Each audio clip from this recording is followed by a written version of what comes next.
Good morning! Oh, I'm so sad. We had such a wonderful time in Porto and we're reaching the end of the trip. So, heading north towards Santander, but we're not going straight there yet. It's time for a water park.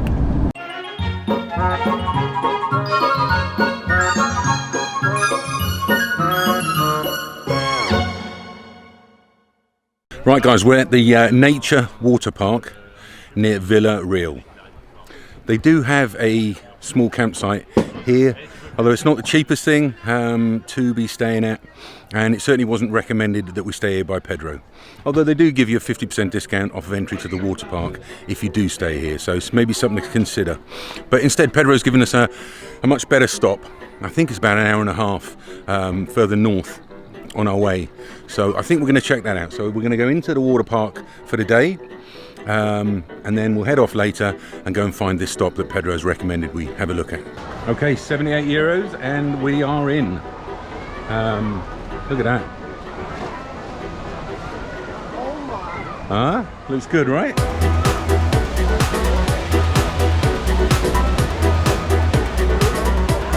Okay, Harry's up next, up there.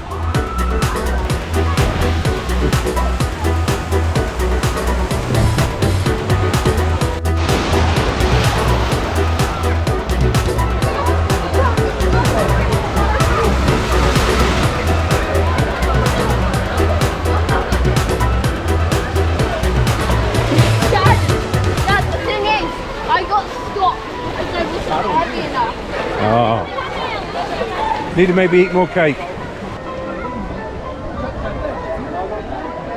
Fantastic. That's pretty cool. At a water park as well. Kids are having a good time at last. George did try to go up the big slides first and chickened out, as he does. He's a warrior, isn't he? He likes to risk assess. He likes to go and have a look at things and make his decisions and not be rushed. And I think he got to the top and they tried to rush him off. But he's been on some lower slides, absolutely fallen in love with doing those. So I reckon he'll be on the big one in no time. Yeah, there's no stopping him now. Now he's going. Me and Linz are just, it's not for us. I think we're a bit past water parks and water slides. We haven't even been in the water. But here we are. We're here for the kids, not for us. Okay, there's the water park done. Kids spent about 3 hours in the water park, managed to get on the rides loads, had lots of fun, but are tired out now. They are tired out now. We're going to push on. Was going to stop at this lake that was recommended, but it doesn't look like there's any official park up places there. So I'm not sure. That would be wild camping, still illegal in Portugal. So we're going to push on a little further where I think we found an official park up, an official air by a castle. I haven't addressed the price of diesel in Portugal, have I? I've only filled up once, and I think it's a lot more than Spain, I've got to tell you. I think I paid 151 then, and right now I'm paying 156. It is proper daylight robbery, isn't it? Anyway, so I'm only going to put enough in to get me back into Spain, and then I'll top it up there.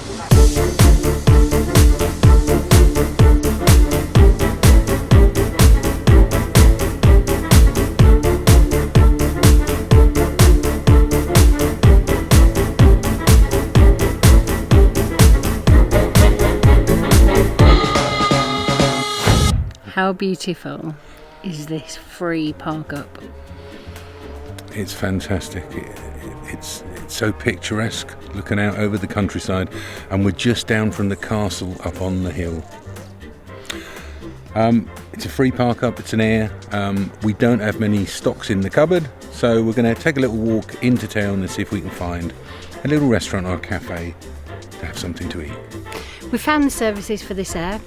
There's fresh water, somewhere to drop your grey, and somewhere to empty your toilet. And because we're in Portugal, even recycling as well.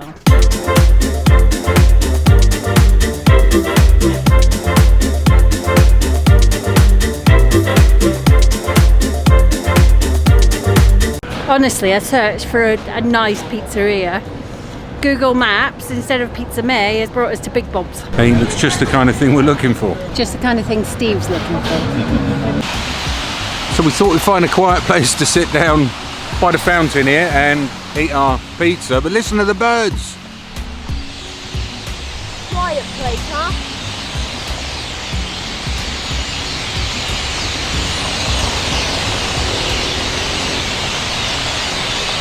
There are thousands of them making such a noise.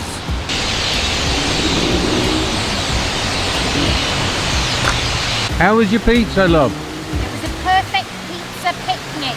Who's your mate? I don't know. So honey, that was feeding the family 2 pizzas and a drink for €21.90. After what we spent in Porto, I'm happy with that. It's beautiful here. It's a beautiful walk from the air into town.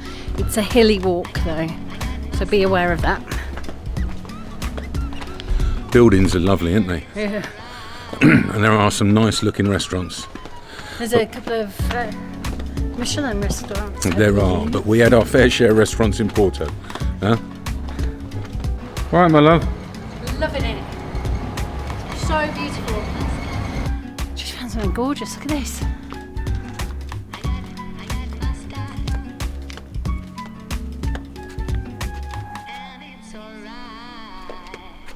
So cool. Okay, top tip if you come here. The castle is up there on the hill.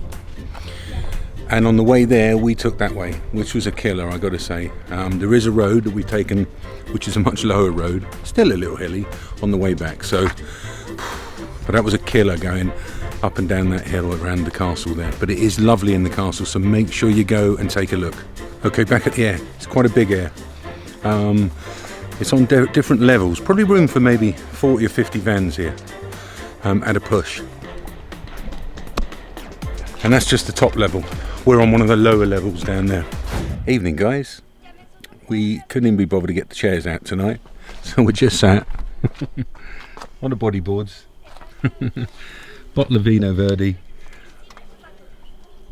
Usual etiquette at an air is that you don't set up pitch, but there's plenty of spaces here, so I wouldn't worry about putting one up tonight.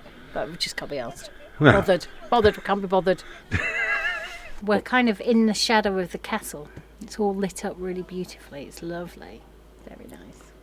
The Vino Verde I brought in from Porto. It's good wine. Friends of the owners. Yes, friends of the owners. Of the last campsite. Yeah. I know we've talked about airs a little bit before, but it is a question that keeps coming up quite regularly, isn't it? It is. Yeah. So an air is a safe parking place for motorhomes. You can generally park for free. Yes, and it's got to be an official air like this one here. Yeah. Okay, it's on. You can see it marked on Google Maps as a motorhome park up, even though it's free. So it's not wild camping, so it's not illegal in Portugal. Yeah, it's wild camping in Portugal has always been one of those things that's been done, but it's been clamped down on a lot more as of, I guess, last summer, possibly down to COVID. Yes. Unless that was just an excuse, who knows? They are trying to get it lifted, so wild camping is a little bit more accepted. Yeah. But right now you can only park in these designated spots. Got a big drive tomorrow. Going to push on tomorrow. Ooh.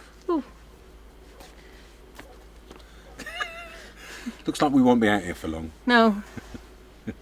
Not sure my mozzie repellent is as effective as I'd like it to be. Oh. But this will do us for tonight. Yes. You know, after Porto and 3 days on that amazing tiny campsite. Then a day at the water park today. I think we're all a bit tired. Yeah. So And that walk. I mean, it was this beautiful walk, but we went through the castle grounds, which is like that, and it's cobbles. It was lovely. But like that, in 30-degree heat. It is hot. At 7 p.m. So I know you're guessing it is still quite warm. All the windows are open. Yes, it's probably going to be a little hot up top for the boys tonight. Yeah, we've got about 3.5 hour drive tomorrow. But it looks like I found another free park up with a municipal pool. So fingers crossed we can get on there, get the boys in a pool for a dip. And us. And us. Yeah, because if it's 30 degrees again, I want another swim. We may even be meeting up with Alex and Amy again tomorrow. They're meant to be heading up the country. Let's see, they've got a bit of a drive ahead of them. It's a long haul drive. It is. Yeah. Anyway, we're going to finish this bottle of Plonk. And we'll see you guys in the morning. Good night. Morning. Fruit for the kids for breakfast while we go up and do a bit of filming up at the castle. Oh look, this place is on the Camino. And there are toilets, unique toilets. Check these out. Yeah, facilities here. Disabled. They look ample, don't they? We've taken a short 5-minute walk up the hill into the Castella de Branca within the walls of the castle. Up here you're going to find beautiful restaurants, bars, an old monastery, a church, and the princess's tower. Now let me tell you about the princess. The princess, well, local legend, was a beautiful orphan who lived here with her uncle. She fell in love with a handsome knight who obviously was very poor because, you know, it's going to be a sad story. He went off to find his fortune while she stayed here waiting for him. And in the following years, her uncle tried to set her up with several suitors and she'd say no to them all. Finally, he got a little frustrated and said, right, you're going to marry the nephew of one of my friends. She met the nephew's uncle and told him she was in love and was saving herself for a young but poor knight. And that infuriated her own uncle. That night, he crept into her bedroom through one of the ports, dressed as a ghost, to try and trick her into believing that her own knight was dead and that she needed to marry someone else. Unfortunately, as he got close to her, one of the other ports opened with a big shaft of light, a bright light, and it exposed the truth. Those ports are now called the Port of the Port of Light and the Port of Treason. She apparently moved into the castle tower and stayed there for the rest of her life. The Princess's Tower is now a museum of local military, of Portuguese military. It's free on a Sunday, so there's a tip for you. Just a little word of warning, because it wouldn't be fair to send you up here if I didn't. It is a hill, it's quite a steep hill, and it is very cobbly, so wear proper shoes. And if you're not very good on hills, maybe just admire it from below when it's all lit up. It is beautiful. This is one of the most picturesque airs I've ever been to. I love it. And it's got fantastic facilities. There's even a picnic area just on the hill, just gently above the vans. It's gorgeous. That was our last night in Portugal. We've got one more night on the continent and we're heading to Spain.